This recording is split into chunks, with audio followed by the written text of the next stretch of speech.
Ok, entonces, Profe, Ana Ramírez. Sí. presente. Perdón. Okay. Sobre el examen. Beida. Aguja Lara. Cindy Namara. Presente. Ok. Sofía Aranza.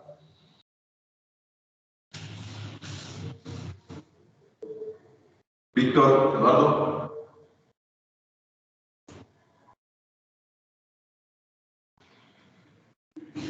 Omar Alejandro. Presente. Okay. Norma Alejandra. Presente. Bien. Aurora Emily.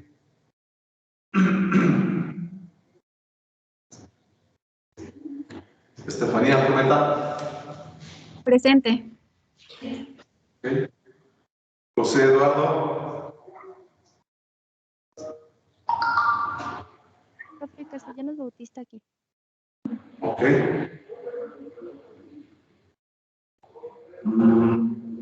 Claudia Samantha. Presente. Ok. Tele Guadalupe. Aquí. Ok. Diana Guadalupe.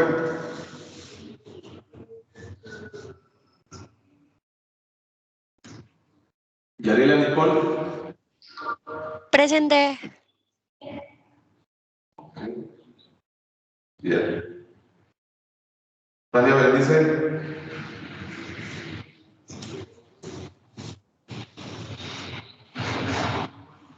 Brenda Cecilia. Presente, profe, soy Tania. Es que no me dejaba prender el micrófono. Ok, calle Tania. Y Brenda Cecilia.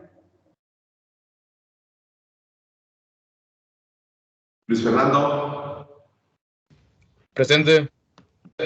Ok. Aldo Iván. Presente. Y creo que Diana le contestó en el chat. Sí, sí, gracias, sí, ya lo chequé. Gracias. María Fernanda. Presente. Ok. Emily Samar. Presente. Ok. Ivonne Martínez Guerrero. Presente. Alejandro Martínez López. Presente. Diana Guadalupe Medina.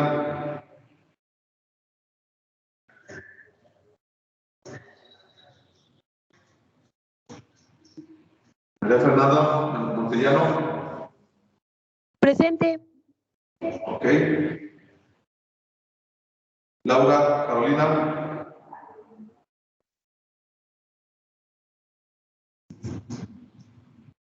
Juan Alberto.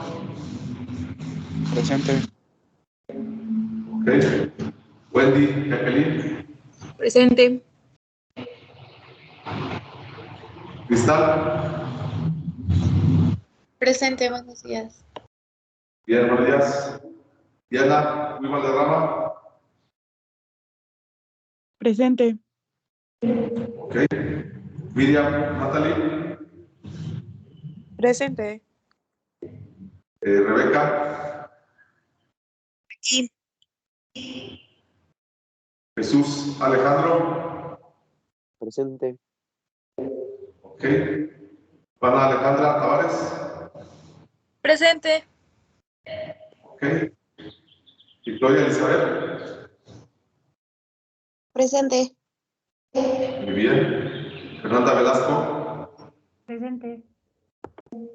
Carla Ivana. Presente. Y Alma Guadalupe.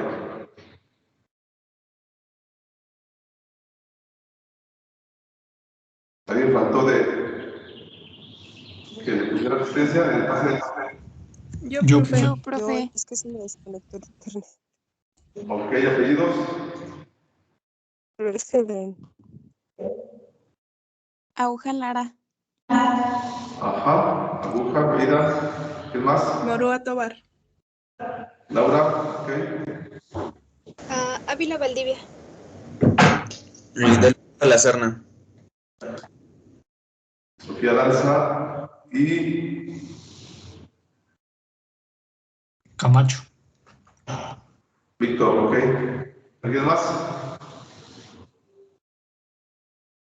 Ok, entonces enviamos lista y ya queda enviado este. Perfecto. Muy bien, entonces vamos a continuar con la clase. Si mal no recuerdo, ¿nos quedamos aquí o en la anterior?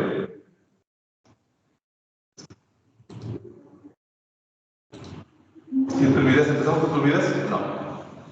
¿O nos quedamos en el color? No, ahí en esa diapositiva. ¿De Tulvides? Sí. Ok, perfecto. Bueno, entonces platicamos que cuando originalmente se implementó este parámetro de lo que es el agua residual, se utilizó como una unidad metronométrica de turbidez, o una unidad de turbidez metronométrica, cuando como patrón suspendíamos 1 miligramo de sílice en agua, un litro de agua. Sin embargo, eso es un poco, tiene un poquito más de sesgo, de error, y actualmente si ustedes hacen reaccionar 0.005 gramos de sulfato de hidracina con 0.05 gramos de hexametiltetramina, nos da un polímero altamente estable que no precipita, da una turbidez muy reproducible, que se toma como estándar y que corresponde a 40 unidades de turbidez metronométrica. Entonces, cuando nosotros medimos la turbidez de una muestra, es la capacidad que tiene una muestra de dispersar o de evitar que pase la luz a través de ella. ¿Sí? Es decir, entre más turbidez tenga una muestra, menos pasa la luz y hay más dispersión de ella. Por lo tanto, tiene su parámetro, su medición, sus unidades nos dicen de manera directa qué tanto material suspendido o coloidal se encuentra en esa muestra de agua y cómo afecta de manera importante lo que es la producción de oxígeno. Ahorita vamos a ver por qué. Normalmente la turbidez de una muestra de agua se debe a material suspendido de diferente origen. Podemos tener diferentes arcillas, algo de sílice, por ejemplo, puede ser particulado, material coloidal, aluminio silicatos, materia orgánica, puede haber ácidos húmicos que estén suspendidos o algo de material orgánico fácilmente descompuesto que se encuentra suspendido y que le da cierta turbidez a esa agua.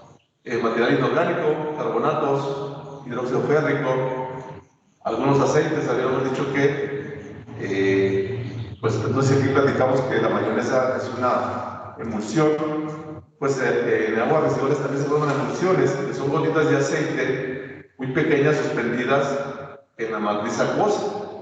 Entonces eso también genera una turbidez importante.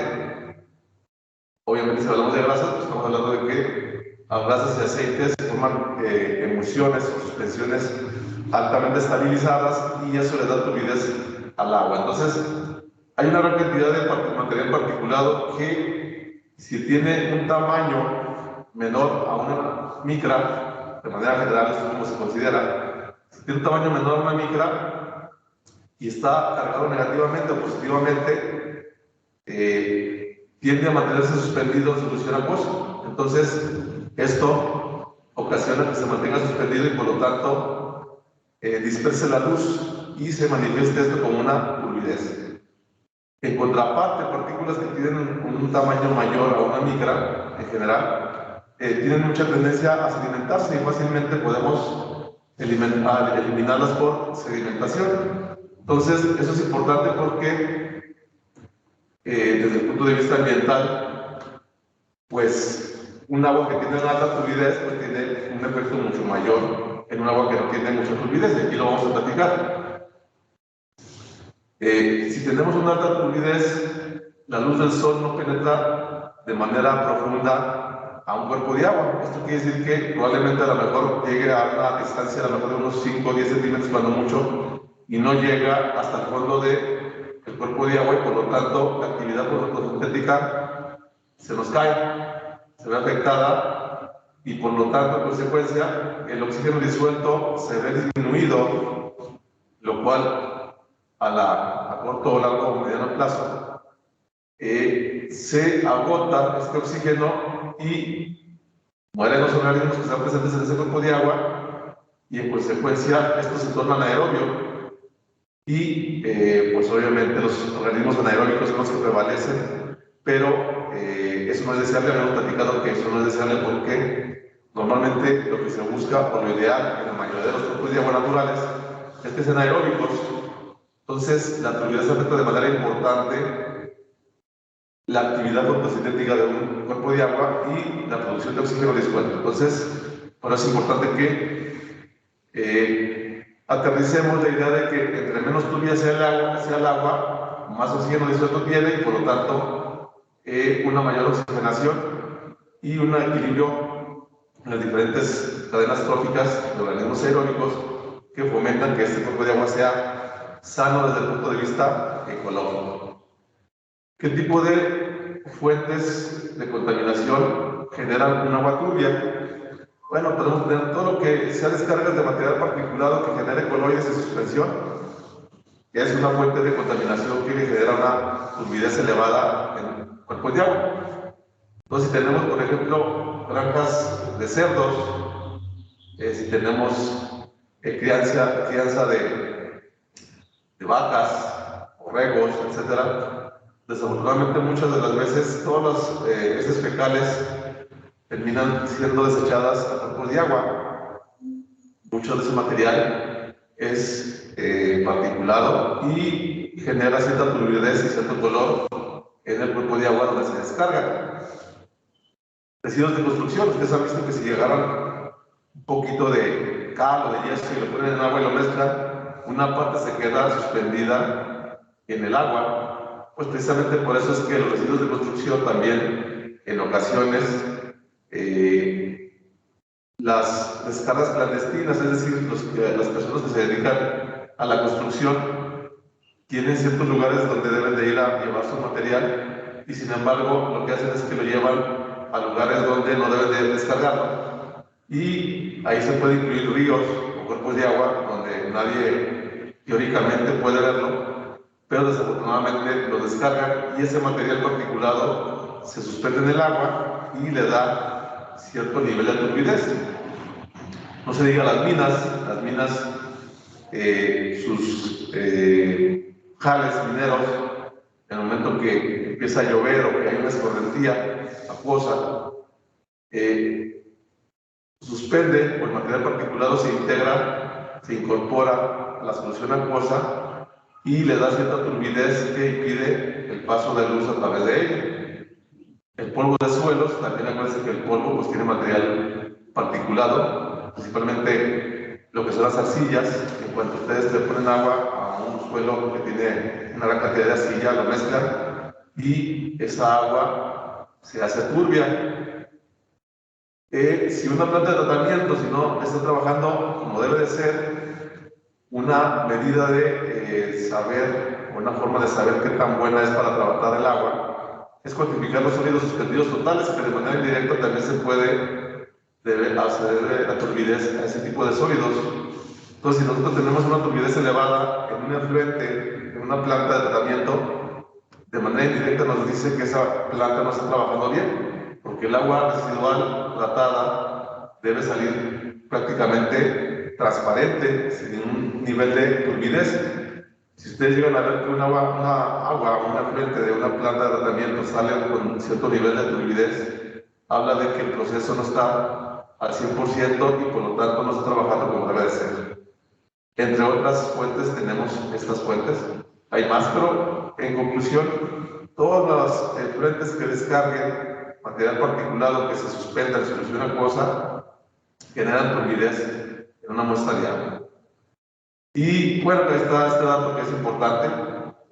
cuando tenemos una turbidez mayor a 200 unidades de turbidez encefalométrica, la disminución del oxígeno disuelto es tan agresiva que pone en peligro un cuerpo de agua aeróbico y lo que les decía, puede llegar a hacer una fosa anaeróbica, lo cual no es deseable porque prácticamente aniquila todos los organismos aeróbicos y eso a nivel ecológico no es deseable.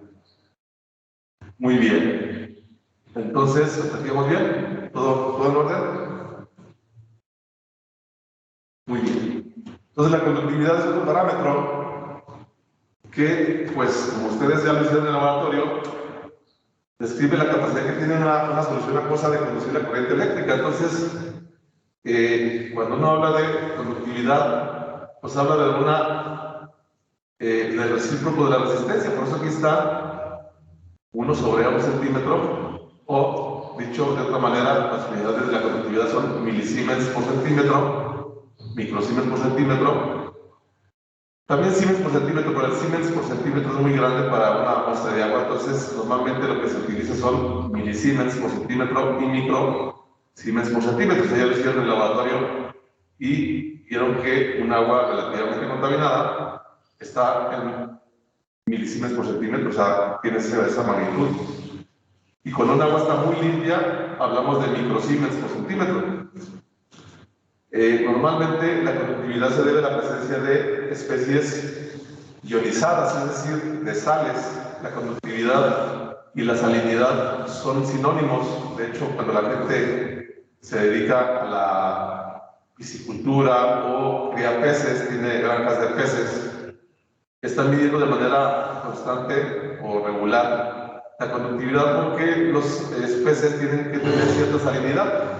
Entonces, una manera de controlar o de checar que la salinidad está adecuada, pues pide la conductividad y la relaciona con la salinidad. Normalmente, por ejemplo, si ustedes tienen una salinidad de 0.1 molar, la conductividad anda alrededor de unos 10 milisiemens por centímetro aproximadamente. Entonces, sí se puede correlacionar esta conductividad con la salinidad del cuerpo de agua. Y eso se presta para el manejo de granjas de peces, la piscicultura, y también para ver qué tan contaminada está una agua residual con especies ionizadas, es decir, con iones, es decir, sales, que se disocian y aumentan la capacidad del agua de conducir la corriente eléctrica. Normalmente, les decía, un agua muy limpia está en el orden de microsiemens por centímetro. Aquí está este valor, que es interesante, este intervalo. De manera general se acepta que para que exista vida acuática en ríos y corrientes y en otros cuerpos de agua, debe tener una conductividad de 150 a 500 microsiemens por centímetro, o sea, realmente poca sal.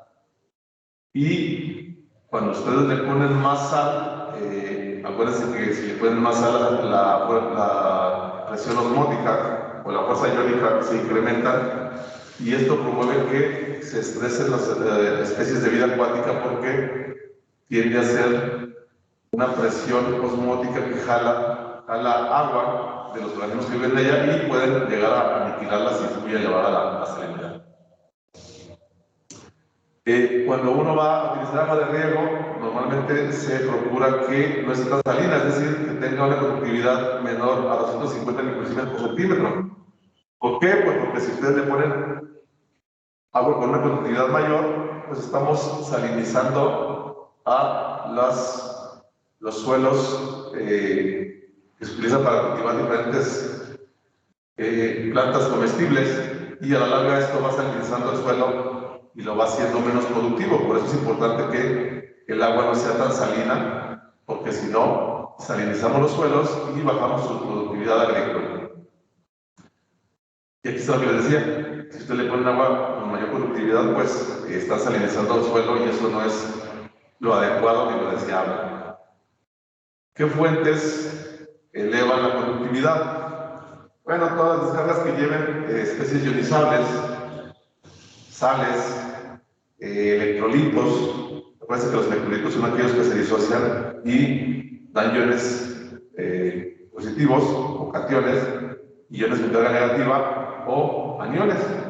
Entonces tenemos fuentes de incremento de la conductividad desde aguas residuales domésticas, es decir, desde nuestra casa, si de repente utilizamos sal o utilizamos lavatrastes, ahí van diferentes sales que le ayudan a ese lavatraste, pues a hacer su acción de limpieza, o simplemente pues tenemos fosfatos, por ejemplo, de sodio, fosfato de potasio, sales que en el momento que se disuelven en agua dan una conductividad importante. Podemos añadir productos cosméticos que también tienen cierta actividad de por capacidad de elevar la fuerza iónica, es decir, la conductividad en aguas de procedencia de comerciales, es decir, desde lo que es negocios a nivel comercial, industrial, no se diga.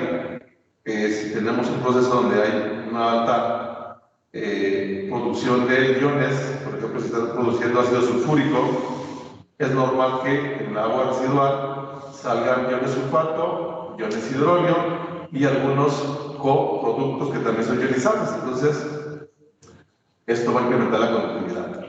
En la industria metalmecánica, pues también en ocasiones, cuando ustedes hacen, por ejemplo, en un proceso de, se me ocurre, de electrodeposición, es decir, del proceso de cromado, por ejemplo, tienen que tener en solución acuosa al cromo, y normalmente el proceso de cromado no es 100% eficiente. Normalmente hay algo de remanentes en la solución acuosa que se utiliza para cromar diferentes muebles, por ejemplo, o diferentes partículas metálicas, llámenle rines, llámenle partes automotrices, etcétera. Pero no es 100% eficiente este proceso, y parte de los iones que se utilizan para la electrodeposición, lo que es el cromado, en este caso un cromo, algunos quedan en solución acuosa y promueven el incremento en la salinidad o el incremento en la conductividad del electrolyte que se obtiene de esta industria, ¿no? En la minería igual, acuérdense que pues tenemos especies iónicas solución acuosa, y también se generan efluentes con alta conductividad. En la industria química, diferentes productos químicos, la mayoría están como sales, o en su defecto, si tienen capacidad electrolítica, es decir, se comportan como electrolitos, van a conducir la corriente eléctrica. Entonces, todos estos efluentes y muchos más que producen especies ionizables, cationes, aniones, van a fomentar que la conductividad se incremente y por lo tanto que tengamos una mayor salinidad en un cuerpo de agua. Esa es la traducción: más conductividad, más sales o más especies ionizables en un efluente acuoso. Muy bien. ¿Hasta ahí vamos bien? ¿Todo más o menos? ¿Claro? Ok. Bien. Otro tipo de parámetros que se determinan son los sólidos. Los sólidos pues se pueden dividir de acuerdo a el tipo de material que estamos utilizando. Normalmente lo que hace es que se determina por métodos gravimétricos, es decir, por diferencia de peso. Lo que se hace es que, ustedes ya lo hicieron, se toma una muestra de agua, se pesa una cápsula o un crisol, dependiendo de qué estemos determinando, y después se deja evaporar la muestra, se seca y se mide el peso del residuo que se quedó en la cápsula. Una vez que ya hagamos la resta del peso de la cápsula con el residuo menos la cápsula, pues obtenemos las partes por millón de los sólidos respectivos. Si hablamos de sólidos totales, pues hablamos de la muestra total, y como ustedes ya lo hicieron, tomamos la muestra, la mezclamos, añadimos un volumen definido a la cápsula, puede ser 20, 30 mililitros, dependiendo de qué tan contaminada esté, y una vez que ya se evaporó, determinamos esos sólidos totales, los cuales incluyen a todos los sólidos que estén en una muestra de agua. Cuando determinamos sólidos disueltos, primero hacemos una filtración. De hecho, ustedes ya lo hicieron. Filtramos en un crisol Buch con un filtro de fibra de vidrio de 0.25 micras que les permite retener los sólidos suspendidos y que pasen los sólidos disueltos. Estos sólidos disueltos después se vacían en una cápsula de porcelana y lo que se hace es que se evapora, se seca y se mide el peso, y por diferencia de pesos se obtienen las partes por millón de los sólidos disueltos, los cuales son debidos a diferentes compuestos que se disuelven en agua. La mayoría son sales, pero también algunos azúcares, algunos compuestos solubles en agua. Esa es la condición, que estos sólidos disueltos, como dice su nombre, sean compuestos solubles en la fase acuosa. A eso se le llama sólidos disueltos. Y ustedes ya lo hicieron y vieron que la fracción soluble, la que se va en el filtrado, es la que se utiliza para sacar un residuo sólido que nos da los sólidos disueltos. Cuando uno lo determina los sólidos disueltos en agua potable, normalmente se debe a algunas sales inorgánicas, bicarbonatos, algo de carbonatos, un poquito de cloruros y diferentes sales que provienen de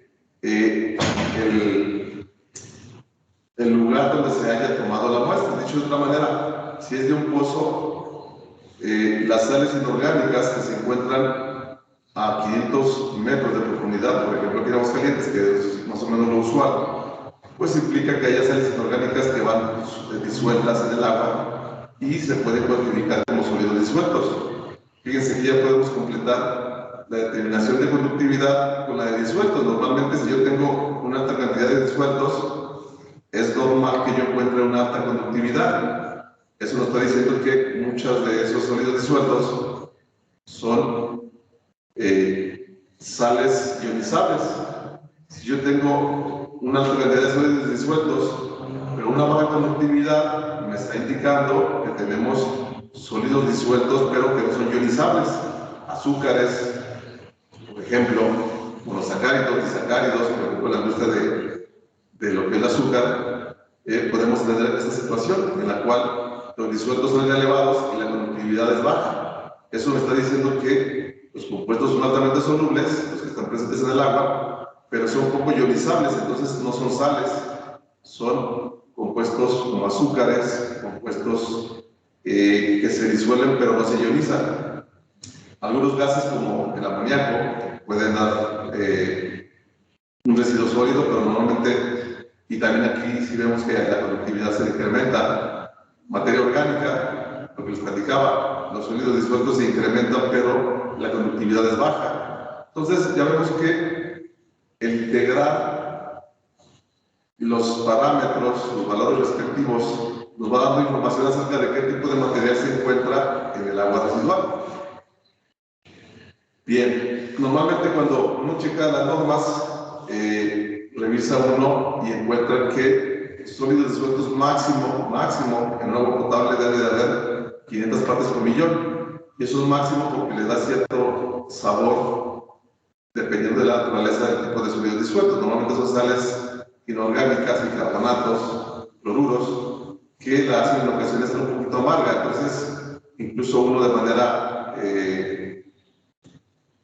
natural, cuando la prueba, siente cuando hay una cantidad de sólidos disueltos. A veces el agua es un poquito amarga o un poquito sabor a sal, precisamente porque viene de la llave. Cuando se ha tenido la oportunidad de tomar agua de la llave, que no es recomendable, pero de repente pasa, ustedes han de saber que sabe un poquito medio amarga, como si fuera agua con sal, cloruro de sodio, pero con un toque diferente en su sabor. Entonces, eso también de manera indirecta nos dice que está con una alta salinidad y que tiene diferentes tipos de especies químicas solubles.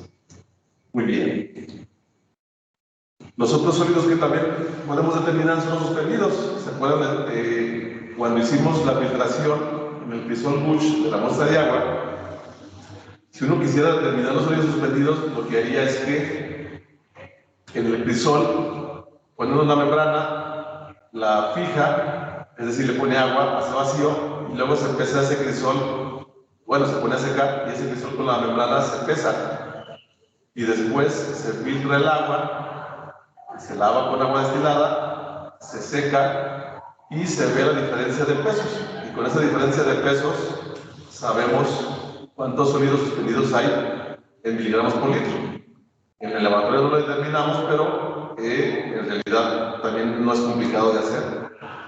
Y esto normalmente, les decía, da lugar a una turbidez importante y normalmente junto con la DBO y la DQO se toman como parámetros para medir el grado de contaminación de una muestra de agua o de un cuerpo de agua. Por eso es importante que cuando estemos en una planta de tratamiento o si estamos en una empresa, pues mínimo midamos DBO, DQO y sólidos suspendidos. Obviamente se miden los parámetros, pero también estos son importantes. Sólidos suspendidos, demanda bioquímica de oxígeno y demanda química de oxígeno. Bien, ¿por qué son importantes desde el punto de vista ambiental?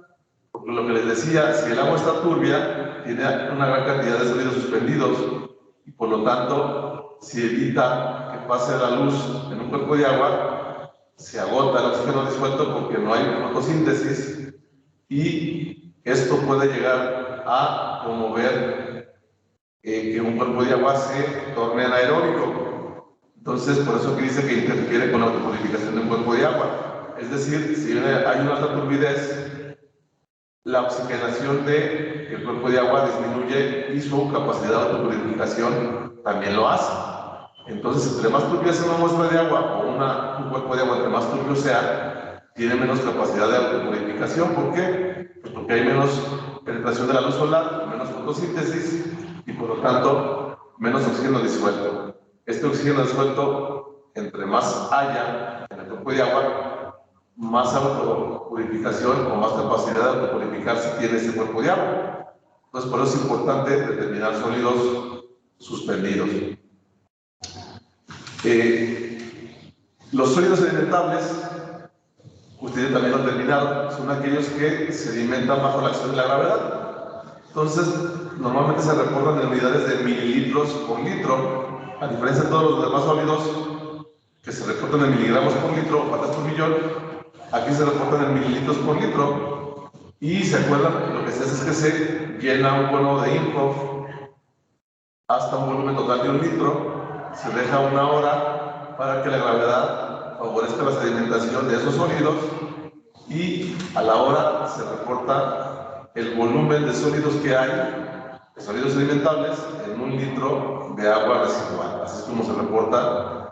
Y es importante porque cuando ustedes cuantifican esos sólidos sedimentables, pueden checar, por ejemplo, si van a diseñar un sedimentador o quieren saber en un sedimentador cuánto del agua residual va a generar de sólidos sedimentables. Pues si por ejemplo tuviéramos 10 mililitros por litro y tiene un sedimentador con una capacidad de, por decir, 10 mililitros, por decir un número, pues hacemos la regla de 3, ¿no? Si en 1 litro hay 10 mililitros, pues en 10 mililitros, ¿cuánto, no? 10,000 veces más, ¿no? Entonces, pueden saber cuánto volumen de sólidos sedimentales pueden obtener y obviamente eso está relacionado con la eficiencia y el diseño de sedimentadores ya a nivel planta de tratamiento de aguas residuales. Entonces, eso también nos da información acerca de qué tanto trae de sólidos sedimentables una muestra de agua residual y su probable estrategia para eliminarlos y depurar esa muestra de agua. Muy bien. Pues continuamos. Normalmente, de manera general, esto es un esquema muy simplificado. En realidad, si ustedes se ponen a revisar todos los sólidos que hay en el agua, no nada más hay estos. Hay otros sólidos volátiles, tanto disueltos volátiles como disueltos normales, o sea, disueltos volátiles, suspendidos volátiles, etcétera, pero normalmente la mayoría, o los más sencillos de determinar que nos dan más información, son estos sólidos disueltos. Lo que les decía, se filtran y se cuantifica mediante su evaporación y su secado a 180 centígrados. En una cápsula, antes y después de evaporar y secar. Si hablamos de sólidos suspendidos, les decía, se filtra en el Crisol Bush, y lo que queda en el Crisol Bush con la membrana de lo que es fibra de vidrio se pesa antes y después de el filtrado y que se seque a 103 centígrados y se cuantifica los miligramos por litro de estos sólidos suspendidos. Y los sólidos alimentables, ustedes ya lo vieron, pues se pone un colomijo, se pone 1 litro y se deja 1 hora bajo la acción de la gravedad, y al término de este tiempo se mide los mililitros por litro de esa agua residual que contienen los sólidos alimentables, y de manera general se obtienen estos sólidos, y los totales pues ya lo vimos. Ustedes ponen un volumen definido, 20, 30, 40 mililitros en la cápsula, se evapora, se seca a 103 centígrados, más o menos 30 minutos, 40, dependiendo de qué tan absorbida esté la humedad. Y una vez que esto ya liberó toda la humedad absorbida o ligada, se deja enfriar y se cuantifica los sólidos totales de manera genérica. De hecho, ustedes ya lo hicieron. Muy bien. Otro parámetro muy importante y que ustedes ya lo han determinado en diferentes materias, en diferentes asignaturas, es el pH. Como ustedes saben, el pH pues no es otra cosa más que el logaritmo negativo de la concentración de iones de hidrógeno, es como se define, ahí está la ecuacióncita. Esta es la definición del pH, ¿sí? Y en pocas palabras, pues mide la acidez o la basicidad de una solución acuosa. Si yo mido la acidez, mido la concentración de protones o de iones de hidrógeno. Si mido la basicidad, o qué tan alcalino o qué tan básico está mi medio acuoso, pues mido la concentración de iones OH. De tal manera que esta ecuacióncita, junto con la de concentración de protones más iones hidroxilo, me da 1 por 10 a la menos 14 molar. Acuérdense que eso nos da una ecuación que dice que pH más pOH es igual a 14, y ya con esas dos ecuaciones, pues pueden ustedes calcular el pH, sacar el pOH y viceversa, sobre todo cuando quieren hacer cálculos de concentración de protones o de iones hidroxilo. ¿Por qué es importante el pH? Bueno, porque estarán de acuerdo que el pH es un factor limitante para que tengamos vida acuática. Si yo tengo un pH muy extremo, es decir, si tengo un pH a lo mejor de 12, probablemente no tenga una gran cantidad de vida en lo que es el cuerpo de agua. Entonces me cierro la puerta porque tiene mucho bullicio.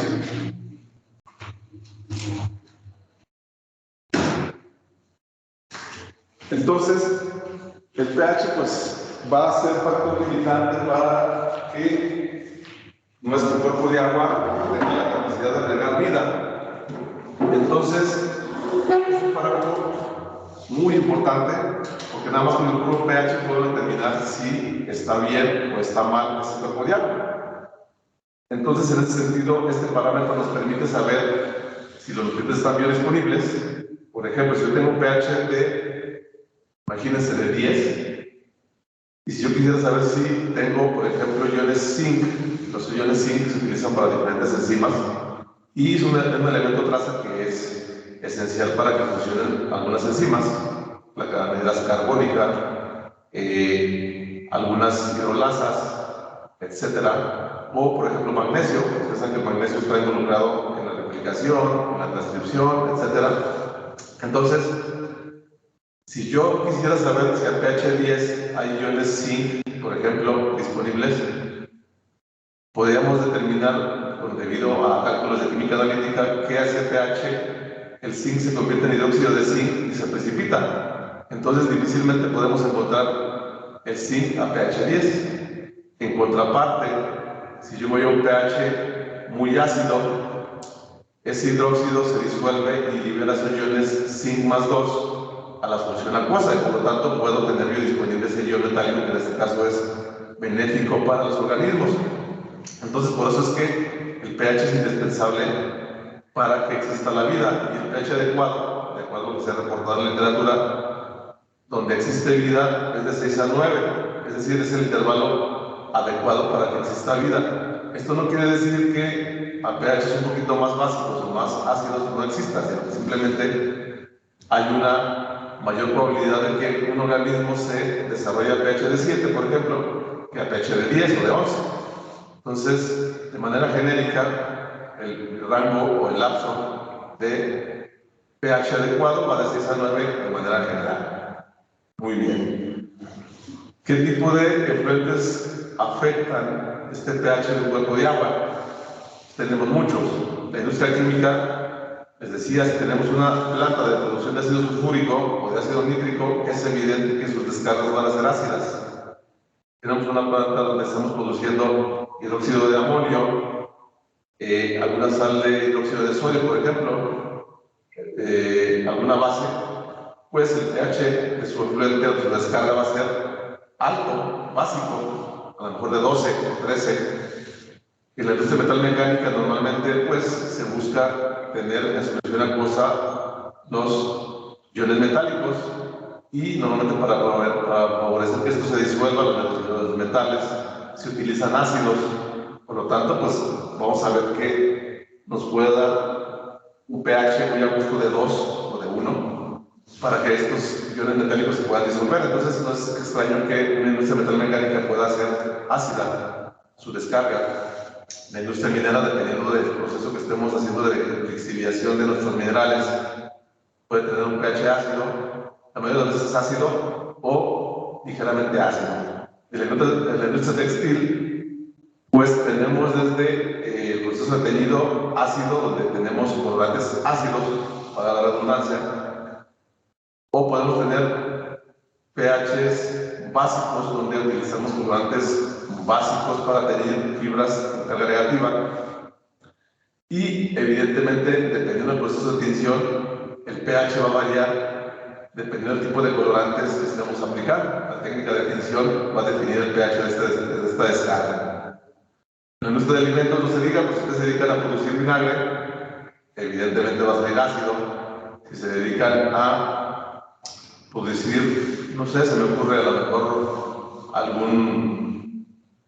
algún alimento que tenga un pH básico, pues también puede afectar el pH. Y aquí el mensaje es que cualquier industria, cualquier fuente de efluentes que tenga pH diferente al 7 va a afectar de manera importante al pH del cuerpo de agua que se esté descargando ese efluente. Entonces, esto es bien importante porque, fíjense, por ejemplo, si tenemos un pH ácido, si nuestra descarga tiene un pH ácido, va a llevar a un valor de pH bajo, 3 o 2. Ese valor de pH ácido va a favorecer que los iones metálicos tóxicos, por ejemplo, es probable que, por ejemplo, si vamos a la presa del Niágara, si nosotros nos ponemos a tomar muestras de sedimento, es decir, de la parte inferior, de los lodos que están en la parte inferior de la presa del Niágara, es probable que encontremos sulfuro de cadmio, pero insoluble, es decir, precipitado. Cuando está de esta manera, se dice que el sulfuro de cadmio, o el cadmio más 2, está poco biodisponible. ¿Por qué? Porque a pesar de que está presente, está en el sedimento y está insoluble. Por lo tanto, a los organismos presentes en ese cuerpo de agua no les afecta que haya esta sal. Pero cuando el pH baja, el incremento en la concentración de estos protones favorece que este sulfuro de cadmio reaccione con estos protones y nos genere ácido sulfídrico, además de ion metálico, ahora sí soluble. Entonces, ¿qué quiere decir esto? Que un pH ácido favorece la disolución de iones metálicos tóxicos, lo cual no ocurre a pH neutro. Entonces, si tenemos un efluente ácido, va a favorecer que los iones metálicos precipitados presentes en el sedimento se disuelvan y anden en el seno de la solución acuosa de nuestro cuerpo de agua. Por lo tanto, aumenta la toxicidad de ese cuerpo de agua. ¿Por qué? Porque se aumenta la concentración de estos iones metálicos, por ejemplo, en este caso cadmio, pero puede ser cadmio, mercurio, puede ser plomo, todos los iones que están precipitados y que cuando reaccionan con ácido se disuelve y se genera una especie catiónica altamente soluble. Es importante el pH. Muy bien.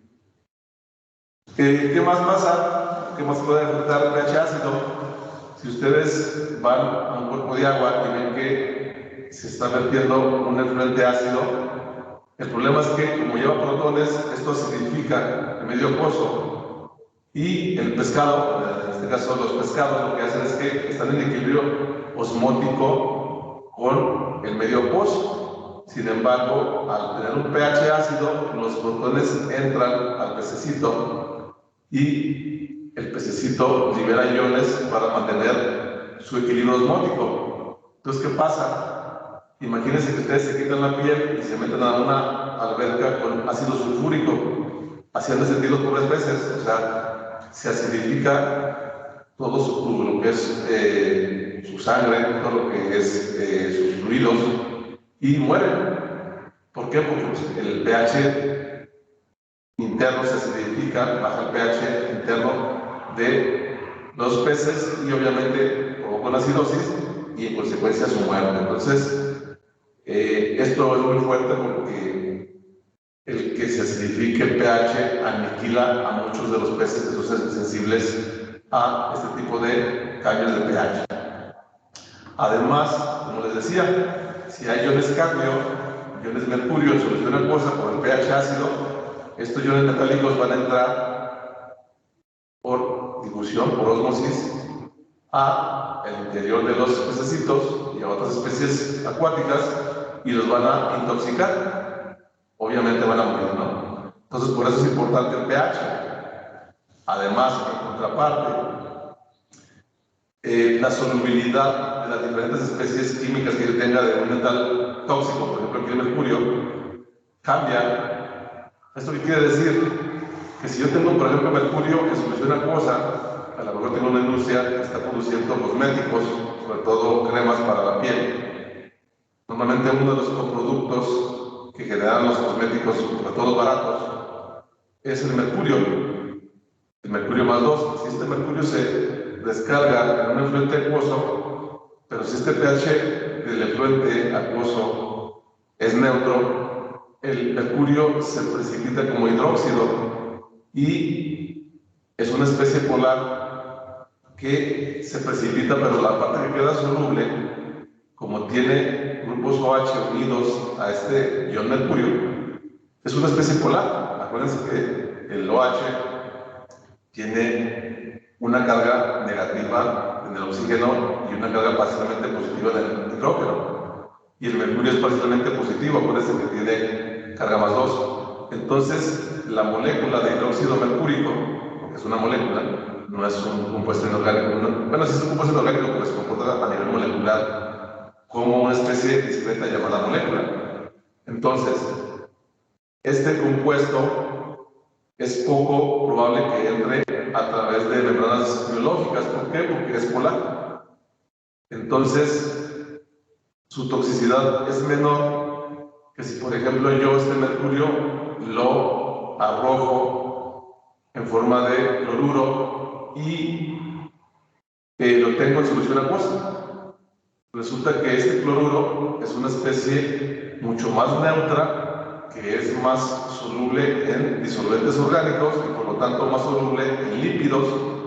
Y acuérdense que si un compuesto soluble en lípidos penetra fácilmente membranas biológicas. Por lo tanto, en conclusión, este cloruro de mercurio 2, es mucho más tóxico que porque tiene más tendencia a entrar o a cruzar membranas biológicas porque es menos hidrofílico o menos polar que este hidróxido mercúrico. ¿Y eso quién determina? Esta KOW, la constante octanol-agua de estos dos compuestos. No sé si se acuerdan o si han revisado el concepto de constante octanol-agua de un compuesto. No sé si ya lo revisaron en alguna materia. Sí, lo vimos en toxicología ambiental. Ok, ¿cómo se define la constante octanol agua, pues? Bueno, según me acuerdo, era cuánto, bueno, sí, cómo se disuelve el compuesto tanto en agua como en el otro, ¿cuál era? El octanol, Natalia. Sí, y bueno, si se disolvía más en agua, entonces, pues no entraba tan fácilmente al cuerpo, bueno, atravesaba no tan fácilmente la membrana y viceversa. Exacto, exacto. No sé si alcanzan a ver el diagrama. Si me están viendo, si pueden ver lo que estoy dibujando o no.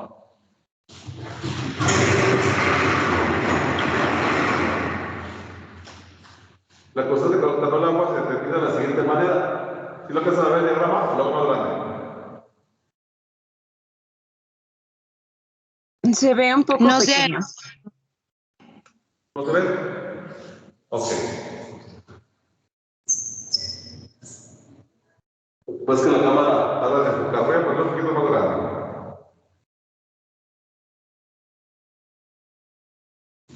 Si ustedes ponen un embudo de separación que tiene agua y tiene un compuesto, imagínense que ponen el hidróxido de mercurio 2 y luego le ponen, imagínense que vamos a suponer que tenemos 1.000.000 de este tipo de compuesto, ¿sí? 1.000.000 de gramos, 1.000.000 de moléculas, ¿sí? Porque es molecular, de hecho. Y luego le ponemos, está disuelto en agua, y luego le ponemos N-octanol, N-octanol limpiecito y puro. Tapamos el embudo, lo mezclamos, y después de esto, ahora podemos cuantificar cuánto hay de moléculas o de, sí, vamos a decir de cuántas partículas hay de este compuesto ahora en la fase de N-octanol y de agua. Cuando ponemos en contacto las dos fases, esta es la orgánica y esta es la acuosa, resulta que estas 100.000, vamos a decir este millón, a lo mejor aquí hay, vamos a suponer su número nada más por cuestiones didácticas, que en el octanol a lo mejor después de haber hecho la mezcla y la separación de fases, que tengamos aquí en este 990.990, para hacerlo así muy extremo, ¿no? Y nada más se haya ido, al octanol se han ido 10. Entonces la constante octanol agua es igual a la concentración de moléculas que hay en el octanol, por eso es octanol agua, en el N-octanol, entre la concentración de moléculas en el agua. Entonces, ¿qué quiere decir eso? Que si yo pongo estos números, la constante octanol agua sería de 10 arriba y abajo 999.990. Estarán de acuerdo que esto nos da un número muy, muy pequeño. Eso quiere decir que la constante octanol agua es muy pequeña. Valores pequeños de constante octanol agua indican que el compuesto es polar, muy soluble en agua y es poco permeable en membranas. En contraparte, si yo pongo o tengo, voy a ponerlo acá, yo tengo una constante octanol agua grande, esto penetra membranas. ¿Por qué? Porque el compuesto es soluble en membranas o es soluble en solventes orgánicos y por lo tanto penetra membranas. Entonces, un elevado valor de la constante octanol agua indica que ese compuesto es no polar y penetra membranas. ¿Qué es lo que estamos viendo en la pantalla? Que el cloruro mercúrico es mucho más tóxico a pH neutro, pH ácido, perdón, que si tenemos el mercurio como hidróxido a pH neutro. Entonces, con el puro pH podemos favorecer que, si lo bajamos el pH, se genera este cloruro que es muy tóxico, porque la constante de etanol agua es, aquí dice, 70 veces mayor que la del hidróxido. Entonces, conviene que si tenemos mercurio, aunque sea poquito en un cuerpo de agua, elevemos el pH para que se convierta en hidróxido y su toxicidad disminuya porque ya no penetra membranas biológicas. ¿Sí, más o menos? ¿Sí?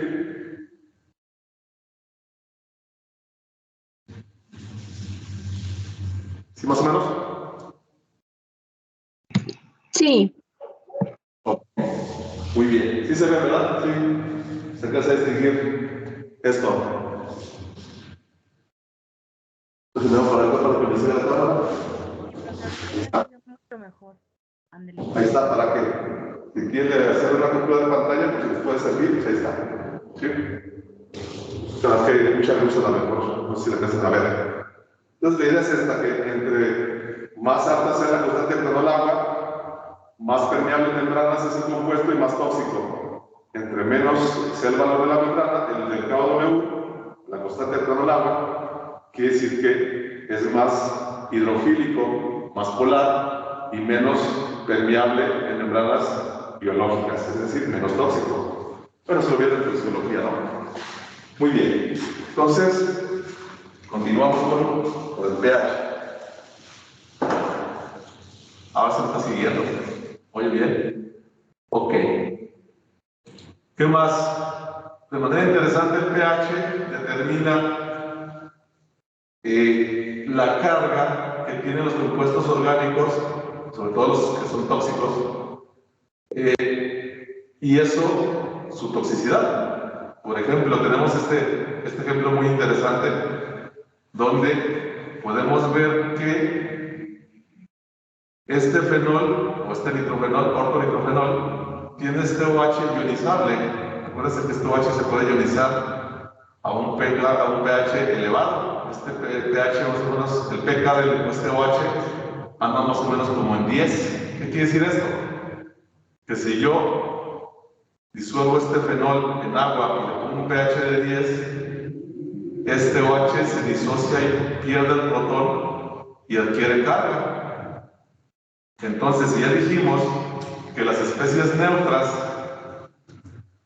sí, que no tienen carga, son las más tóxicas porque penetran más fácilmente las membranas biológicas, este compuesto, este ortonitrofenol, va a ser más tóxico a pH ácido porque está protonado, es decir, este OH está así. Y la molécula como un todo, la molécula completa es neutra, por lo tanto va a penetrar membranas biológicas y va a intoxicar a los organismos que estén cerca de esta molécula. Pero si el pH es básico, se va a disociar, va a liberar el protón y va a adquirir carga negativa. Esta molécula que tiene carga negativa es menos permeable de membranas y es menos tóxica. Entonces, en el caso de que tengamos este tipo de compuestos como los ortonitrofenoles, que son tóxicos, pues conviene que tengamos un pH básico para que, de neutro a básico, para que esto se disocie y tenga carga negativa y no penetre membranas biológicas. Si tenemos un pH ácido, se genera esta especie que es neutra y que es mucho más tóxica que la especie aniónica. Entonces, por eso es importante el pH, porque nos da la carga de un compuesto orgánico dependiendo del valor del pH que tengamos. En este caso del ortonitrofenol, insisto, un pH ácido favorece que esto sea más tóxico que un pH básico, que le favorece a esta molécula que tenga carga negativa y por lo tanto no sea tan tóxico, no penetre membranas biológicas y no intoxique, por ejemplo, los peces. Por eso es importante. En contraparte, si tenemos una anilina, por ejemplo, creo que ya me piqué con el tiempo. Si quieren, aquí le dejamos, aunque se queda más temprano. Si quieren, aquí le dejamos para que descansen y tengan su siguiente clase. ¿Sale?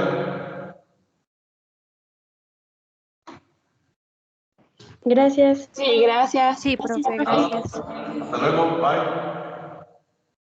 Gracias, profe. Profe, ¿el examen para qué día va a ser? Buen punto. Yo sugeriría que fuera para el día que tenemos